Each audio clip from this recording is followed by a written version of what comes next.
Ay mga Ketty, so happy birthday morning sa inyo. Ngayon, pag-uusapan natin yung feature ni Meta na baka hindi nyo pa alam. So yun ngayon is pag-uusapan natin yung tungkol dun sa paano makita yung following list and mga page na pina-follow nyo. So yun, dito kayo sa activity log and diretso kayo dyan sa yung page na yung connections din. Yan, makita nyo dyan is yung dun sa filters, then click nyo yung categories. Ayan.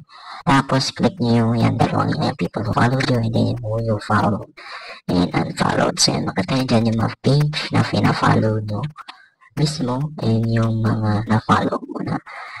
Ayan. So, yan yung complete list yan ng mga page.